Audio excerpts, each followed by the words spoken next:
John Mearsheimer is a doyen of offensive realism, a variant of neorealist IR theory that suggests that states must continually seek to maximise their material power in order to be secure in a world where war and conflict are ever present. Known widely for his intellectually combative nature, his writings have often courted political controversy or stirred up fervent scholarly debates in their wake. The False Promise of International Institutions is one such article that stimulated a wave of intellectual sparring between Mearsheimer and those who decried what they saw as his narrow and at times inaccurate take on major institutional theories in IR, particularly neoliberal institutionalism, which holds that states have rational interests in cooperating with one another and that international organisations are key arenas through which such cooperation can be facilitated. The 1995 article titled The Promise of Institutionalist Theory was one of a number of responses to Mearsheimer's article that took issue with his analysis and conclusions. It was co-authored by Robert Keohane, known as a founding father of neoliberal institutionalism, and lisamartin. The response critiques what the authors called the fallacious logic of realism, before disputing key claims Mearsheimer makes in his article related to neoliberal institutionalism and the role and impact of institutions in international relations. It provides important insights into how neoliberal institutionalists differ themselves from neorealists, underscores the relevance of institutional theory to security issues and to situations where relative gains, that is, one state gaining or benefiting more than others, matters. Together, Mearsheimer's and Keohane and Martin's articles provide an excellent understanding of the debate between two mainstream theoretical approaches, neorealism and neoliberal institutionalism, on the questions of whether or not and how international institutions matter, particularly in terms of contributing to peace and stability in international relations. Both share key foundational assumptions around states being rational egoists who pursue their self-interests in order to survive in an anarchic international system. By anarchy, we mean a lack of world government or higher authority than states. Yet each comes to a very different conclusion about why states cooperate, under what conditions, and the role and impact of international institutions in this context.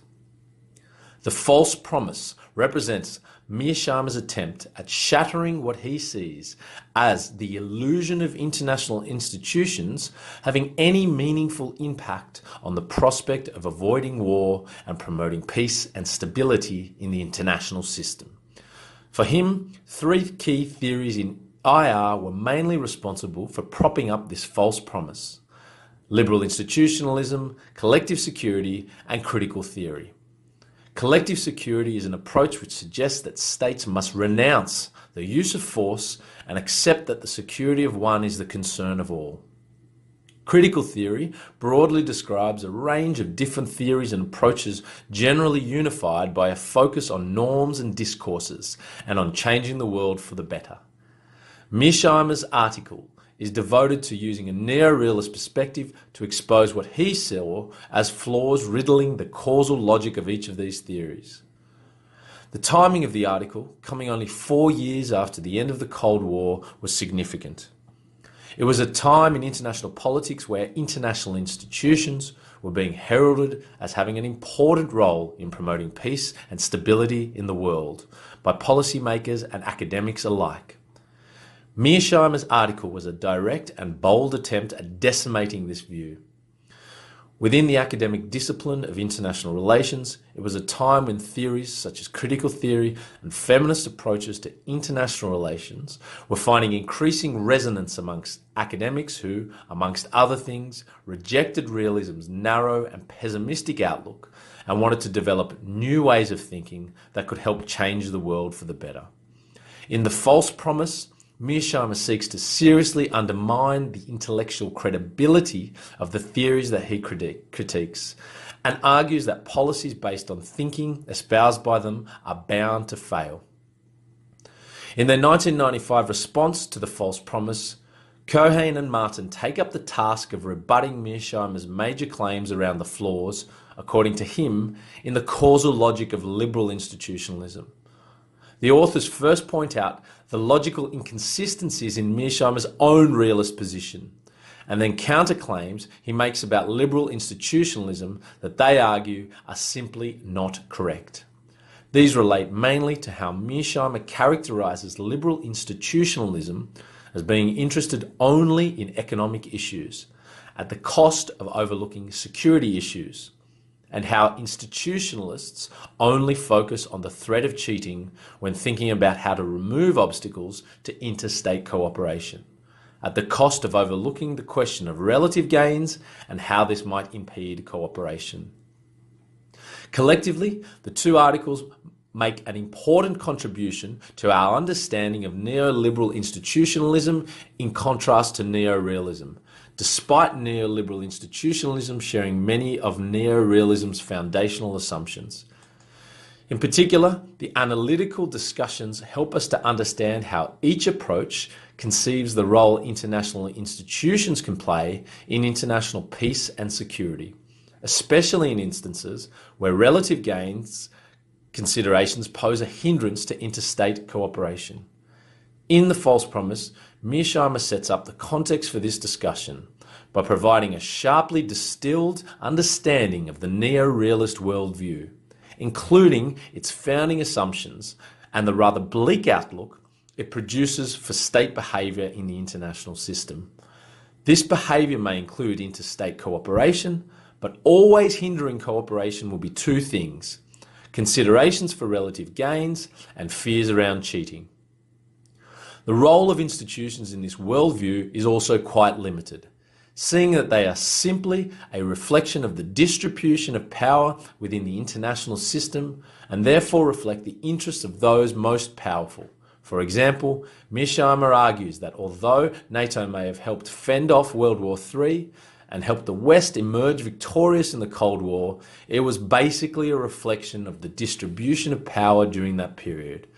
And it was the balance of power, and not NATO per se, that provided the key to maintaining stability on the continent.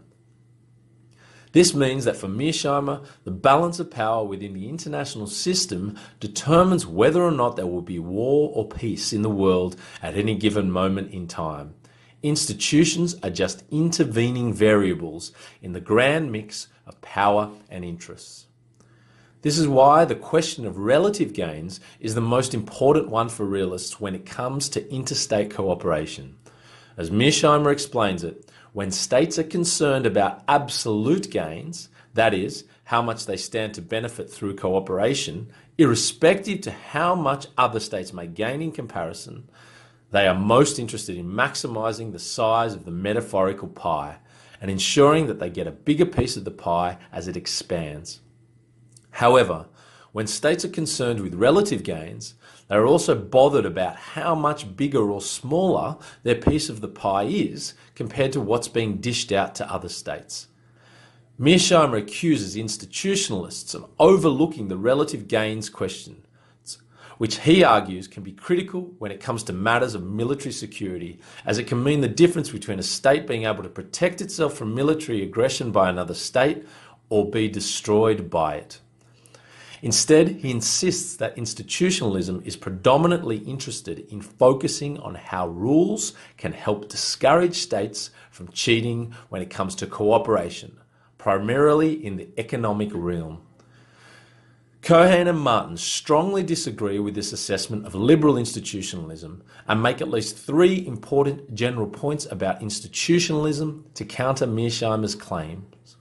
First, they point out that unlike realism, which only seems to want to offer generalizations without specifying the conditions that facilitate interstate cooperation, institutionalism actually tries to identify the conditions under which institutions can matter and help facilitate interstate cooperation.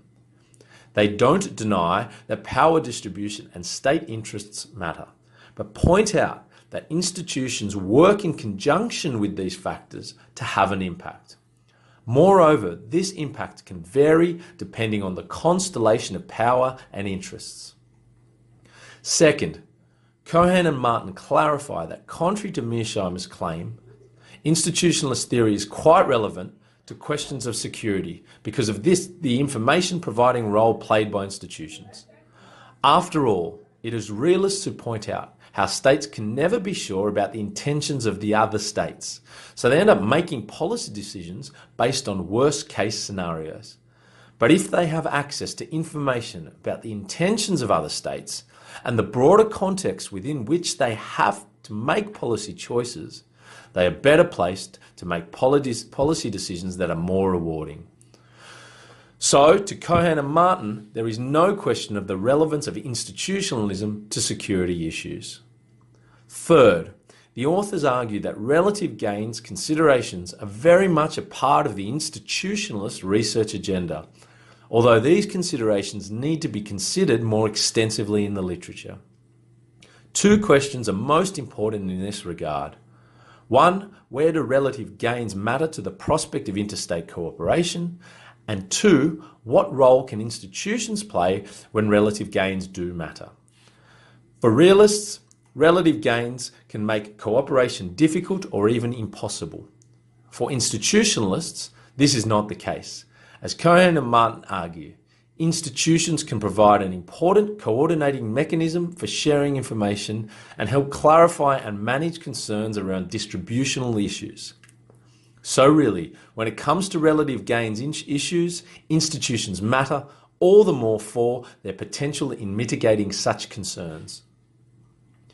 Institutionalists don't dispute the idea that international institutions are grounded in the constellation of power and interests in global politics. For Keohane and Martin, this is pretty obvious. But, they ask Mearsheimer, if institutions hardly matter, then why is it that states, rational beings that they are, spend valuable time and resources creating them and engaging in institutions if they don't have an impact? For them, answers to this question can be found in examining how the rules that institutions impose on member states influence state behaviour, encouraging short-term sacrifices for long-term gains, and generating a range of impacts that help bring about cooperation.